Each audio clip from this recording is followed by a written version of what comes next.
تو میں یہ کہنا چاہتا ہوں کہ اگر آپ نے اس سوشل میڈیا کے پلیٹ فارم کو یوز کرنا ہے، کہ میں اب یہاں بیٹھا ہوں، میں جس کو مرضی برا بھلا کہتا ہوں، کوئی پوچھنے والا نہیں ہے، لیکن میں ایسا کرنے سے پہلے کچھ تھوڑی تحقیق تو کروں گا،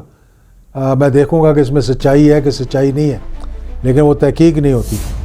تو اسی طرح سے ایک ریسنٹلی ایک دو میرے ایسے انٹرویوز ہوئے جس کے اندر کے حقائق کو میں سامنے لے کر آیا ہوں، سچائی کو میں سامنے لے کر آیا ہوں، اور اس سے اپنوں کو بھی بڑی تکلیف ہوئی ہے، جو کہ مطلب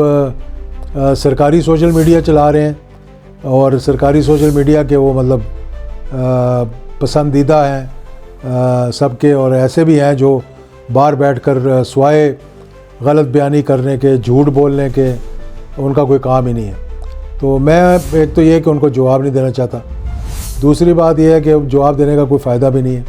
کیونکہ انہوں نے تو پھر وہی کہنا ہے جو ان کے دل میں ہے، اور بغیر سوچے سمجھے، بغیر پوچھے، اپنے ویوز کو بڑھانے کے لیے اور پیسہ بنانے کے لیے۔ تو ہمارا وہ مقصد نہیں ہے، ہمارا ایک پارٹی، پولیٹیکل پارٹی نظریاتی ہے، ایک رجیم جو جس کو ہم اون کرتے ہیں وہ نظریاتی تھی، اور ہمارا اپنا بھی ایک نظریاتی چینل ہے یہ، جس میں کہ ہم نہیں سمجھتے کہ ہم جھوٹ پہ مبنی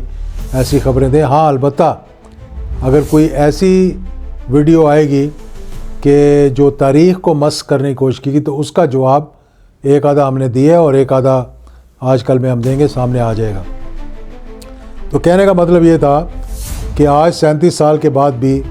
جنرل ضیاء الحق شہید جو ہے وہ لوگوں کے دلوں میں زندہ ہیں۔ کسی اور لیڈر کی پاکستان میں جو رہ کر گئے ہیں، اس انداز میں لوگ محبت کے ساتھ، بغیر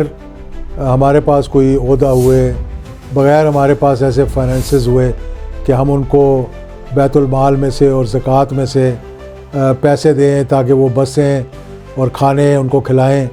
سرکاری مال میں سے، جیسا کہ بہت سی جماعتیں اس قسم کا کام کر رہی ہیں، جن کے پاس حکومت بھی ہے اور جن کے پاس یہ جو اپنی اپنی برسی بھی بناتے ہیں کہ وہ اگر ٹرینیں چلائیں گے تو بھی سرکاری، کھانا کھلائیں گے تو بھی سرکاری، بسیں دیں گے تو بھی سرکاری۔ یہاں جو بھی آتا ہے نا وہ اپنی محبت سے آتا ہے، اپنے ایک اس سے آتا ہے۔ اور میں نے یہ وہاں بھی کہا تھا کہ جو لوگ 1988 میں ہمارے ساتھ لگے تھے وہ چھوٹے چھوٹے بچے تھے اس وقت، اور اب وہ الحمدللہ اپنی اولاد کے ساتھ وہ آتے ہیں، اور ان کے بچے اب بڑے ہو گئے ہیں، اور یہ ایک ٹریڈیشنلی ایک سے دوسری جنریشن سے تیسری جنریشن میں یہ بات اب جاری ہے۔ 37 years is a long period, کوئی یہ چھوٹا نہیں ہے کہ لوگ بھول جاتے ہیں۔ بہت سے ایسے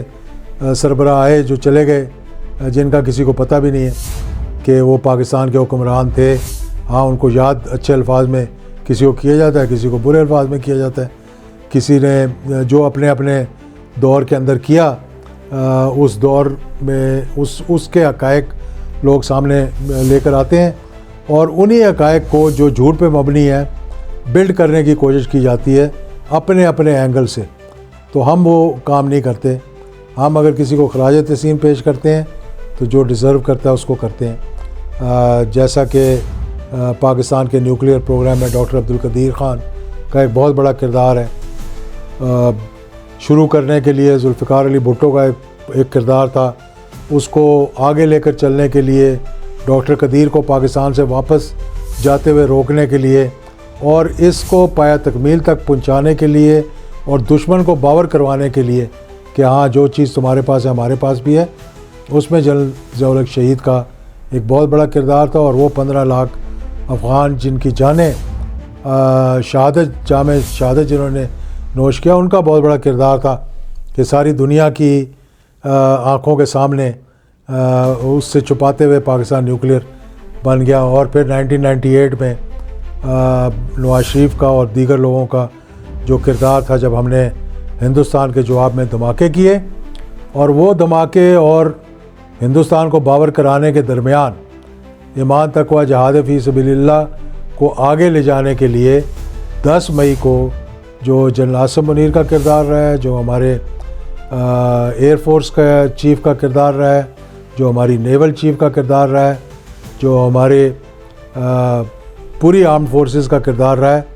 اس کو بھی دنیا سراہ رہی ہے اب، اور اس کی ایک ہی وجہ ہے کہ پاکستان کے پاس وہ چیز ہے جس کو سامنے رکھتے ہوئے پاکستان کی طرف کوئی میلی آنکھ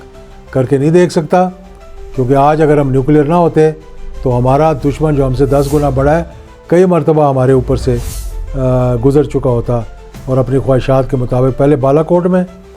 ان کی چیخیں نکلی اور اب 10 مئی کو پھر دوبارہ گھٹنے ٹیکے، اور گھٹنے ٹیکنے کے بعد بنتیں کی پریزیڈنٹ ٹرمپ کی، جو وہ بار بار کہتے ہیں. انہوں نے پاکستان کا میرے خیال 30 دفعہ نام لیا ہے اپنے اس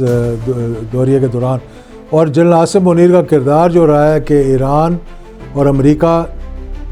کو باور کرانے کے لیے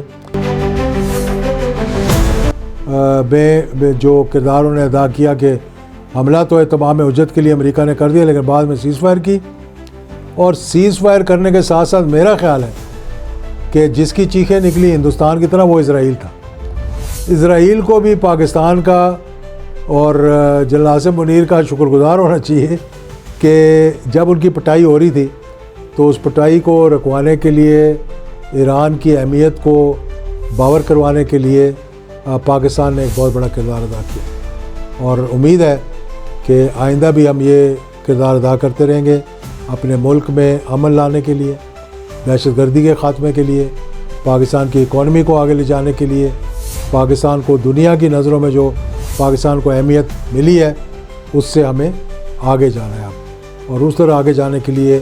ایک لیڈرشپ چاہیے جس کا ایک ویژن ہو، جو بے لوث ہو، جو ملک کی خدمت کے لیے آئی ہو اور اس ملک کو آگے لے کر چلے. بہت بہت شکریہ.